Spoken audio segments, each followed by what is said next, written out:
शादी में आई चुड़ैल। अन्नपुर नाम के एक गांव में शादी चल रही होती है। वाह, मजा आ गया फूफा जी। शादी में क्या खाना बना है, बाराती तो उंगलियां चाटते रह जाएंगे। हाँ, तुमने सही कहा, पनीर की सब्जी का तो कोई जवाब ही नहीं। दूसरी तरफ पंडित जी फेरों की तैयारी कर रहे होते हैं कि तभी वहाँ एक चुड़ैल आ जाती है। अरे मर गया रे, ये चुड़ैल यहाँ क्या कर रही है? अरे दिवाकर जी, ये आपकी कौन सी रिश्तेदार है? अरे मुझे क्या पता, क्या भाग्यवान, कहीं ये तुम्हारे मायके से तो नहीं आई है।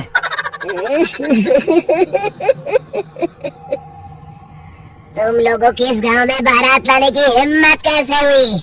मेरे रहते इस गांव में किसी की शादी नहीं हो सकती।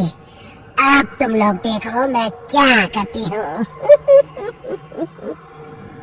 अरे मर गया रे, मैंने सुना है ये जबान की पक्की है। भागो रे भागो, वरना ये चुड़ैल किसी को नहीं छोड़ेगी। हाँ, तुम सही कहते हो मोहन भाई, यहाँ से भाग लेने में ही हम सबकी भलाई है। देखते ही देखते शादी के मंडप में भगदड़ मच जाती है और चुड़ैल सब कुछ उजाड़ कर रख देती है। फिर एक दिन मोहन की शादी तय हो जाती है।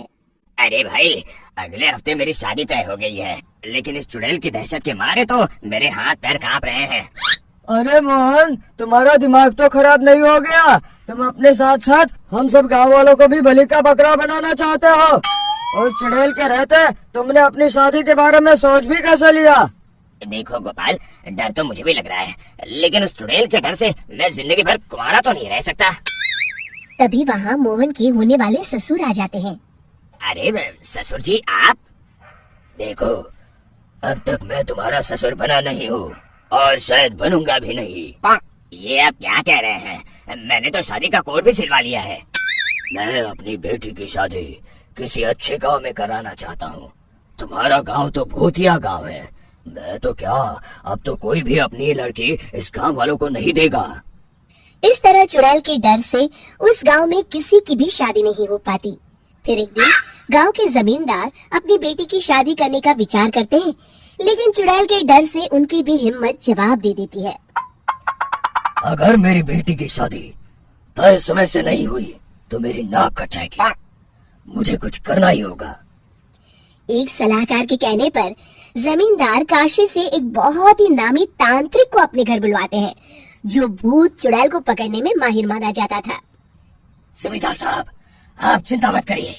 इस गांव की सीमा में प्रवेश करते ही मुझे उस चुड़ैल के बारे में सब पता चल गया था।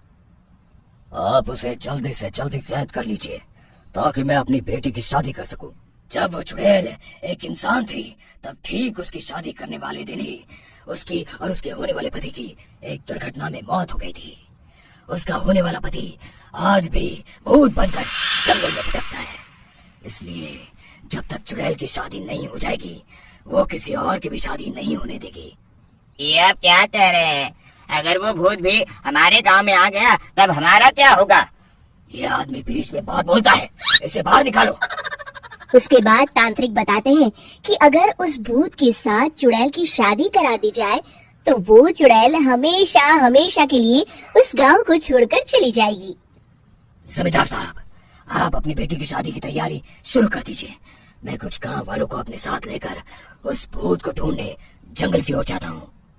इस तरह जमींदार निश्चित होकर अपनी बेटी की शादी करवाने लगते हैं, लेकिन तभी वहाँ चुड़ैल आ जाती है। मैंने तुम गांव वालों को समझाया था ना कि इस गांव में कभी कोई शादी नहीं करेगा। लगता है तुम लोग मुझे हल्के में ले रहे हो। चुड़ैल जमींदार की बेटी को उठा लेती है। अब देखती हूँ बिना दुल्हन के तुम लोग शादी कैसे करोगे। मैं इसे अपने साथ ले जा रही हूँ। छोड़ मुझे, पिताजी, मुझे बचाइए। अरे कोई मेरी बेटी को बचाओ। तभी तांत्रिक उस भूत को लेकर वहाँ पहुँचता है। अरे भाग्यवान, रुको, इन मासूमों को परेशान मत करो, मैं आ गया हूँ।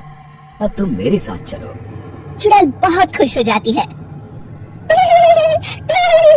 आप आ गए, चलिए अब हम मंदिर में चलकर शादी कर लेते हैं।